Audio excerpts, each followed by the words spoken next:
Eu voltarei em breve.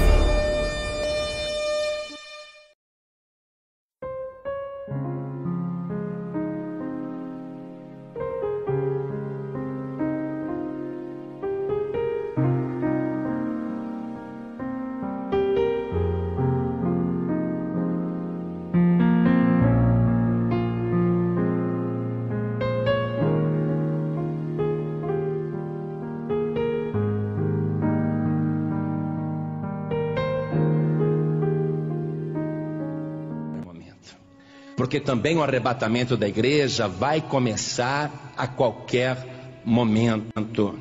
Uma das coisas que nos mostram que o arrebatamento está prestes a acontecer, fora todos aqueles sinais que o Senhor Jesus falou, né?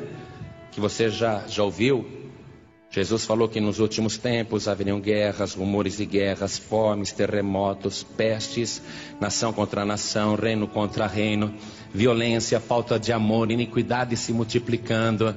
Ele falou de vários sinais, surgimento de falsos profetas. Ele descreveu o nosso tempo, terremotos em vários lugares, catástrofes. Ele descreveu tudo isso e tudo está acontecendo.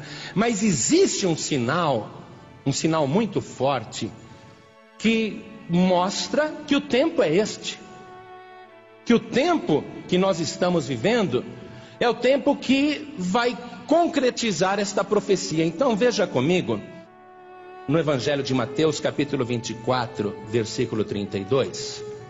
No capítulo 24 você tem muitas profecias do Senhor Jesus a respeito dos últimos tempos, profecias detalhadas. Mas aqui o Senhor Jesus, ele falou o seguinte: aprendei, pois, esta parábola da figueira. Quando já os seus ramos se tornam tenros e brotam folhas, sabeis que está próximo o verão. Jesus usou a figueira como um símbolo da sua chegada. Na Bíblia toda, a nação de Israel é retratada como esta figueira, uma figueira que estava seca, uma figueira que estava morrendo, mas o lavrador pediu: deixa eu cuidar mais um pouquinho dela, para ver se apresenta frutos, e se não apresentar, depois a gente arranca. Então, Israel representa esta figueira.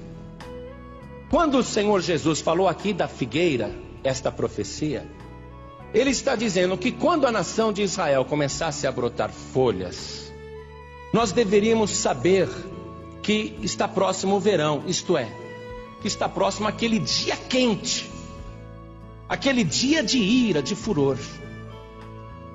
E ele, falando desta maneira, ele disse assim, no versículo 34: em verdade vos digo que não passará esta geração sem que todas essas coisas aconteçam. Jesus está falando do fim dos tempos, não é? Ele está falando da sua volta. Ele fala da figueira, quando a figueira começar a brotar folhas e quando começar a brotar ramos, então sabeis que está próximo o verão. Então, quando que a figueira que estava seca, aparentemente morta mesmo, porque Israel é um país milenar, porém num período da sua história, depois que eles rejeitaram Jesus, depois que Jerusalém foi destruída no ano 70 da nossa era, este povo foi disperso no mundo inteiro. As 12 tribos de Israel deixaram de ser 12 tribos para ser apenas a tribo dos judeus. E os judeus foram espalhados por todo o mundo. E nos anos que vieram, os judeus perderam a identidade como nação. A figueira foi desfolhada. Até o idioma hebraico foi perdido no tempo. A tradição se perdeu, o idioma se perdeu, porque eles, estando em vários países, assimilaram os idiomas daquelas nações e não passavam para os filhos, até conseguiam passar para os filhos o idioma, mas para os netos já era difícil, para os bisnetos também. Então o idioma de Israel desapareceu totalmente a figueira. Então o Senhor Jesus, ele falou: olha, nos finais dos tempos, quando a figueira voltar a brotar, então vocês fiquem sabendo que está próximo o verão. Israel, como nação, voltou a existir em 1948. E a primeira família de judeus que foi lá para as ruínas da Terra Santa, para aquele deserto, lá era um deserto muito grande, eles resolveram ressuscitar o idioma hebraico. E em casa só falavam hebraico com os filhos, para que os filhos voltassem a aprender o idioma dos antepassados. E os que iam para Israel, iam com esta finalidade de restaurar a figueira, de fazer brotar a figueira. E isso aconteceu em 1948, quando as Nações Unidas, para resolver o problema daquela guerra no Oriente Médio, decretou, com um voto inclusive de um brasileiro, Oswaldo Aranha, que Israel voltava a ser nação. Então a figueira voltou a brotar em 1948.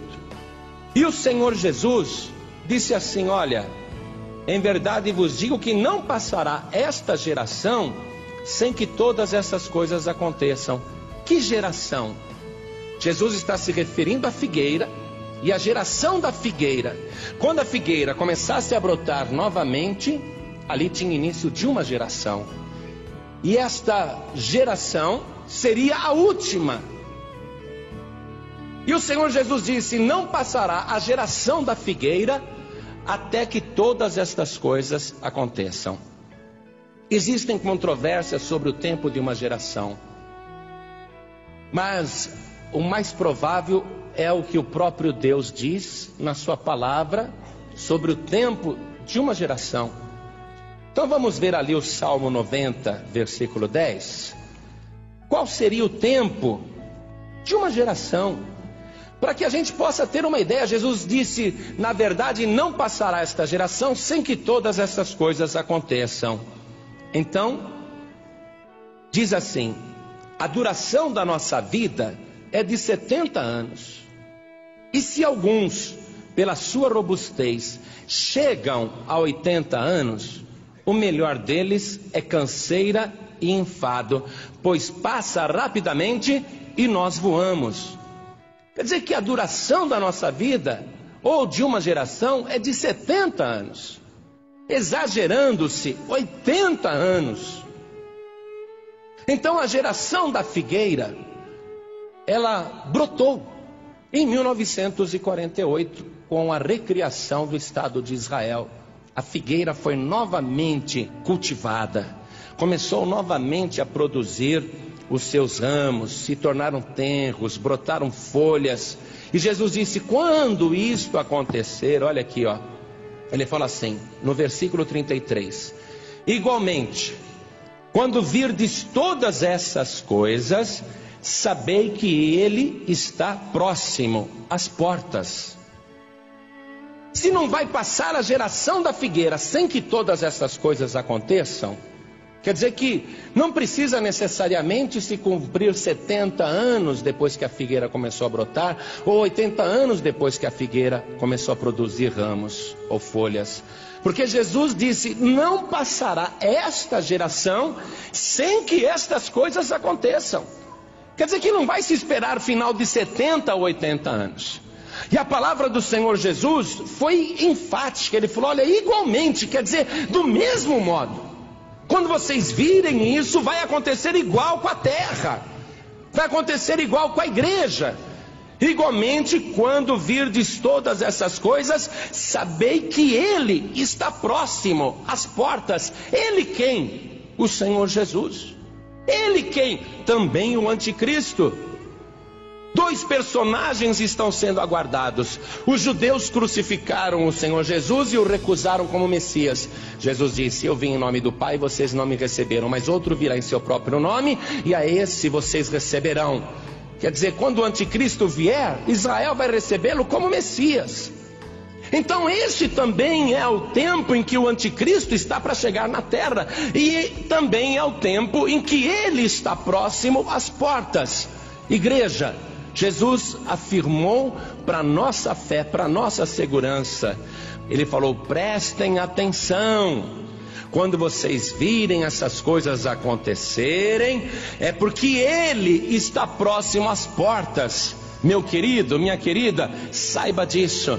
Nós estamos vivendo os últimos dias, os últimos tempos, e nós podemos crer e ter a certeza pela fé que os pés do Senhor Jesus já estão colocados em oculto nas nuvens dos céus. Ele já está próximo às portas. A qualquer momento Ele vai dizer aos anjos: chegou o momento, toquem as trombetas, os que são meus serão arrebatados, vão encontrar comigo aqui nas nuvens dos céus. Eu vou livrar os meus de toda a tribulação que virá sobre a terra.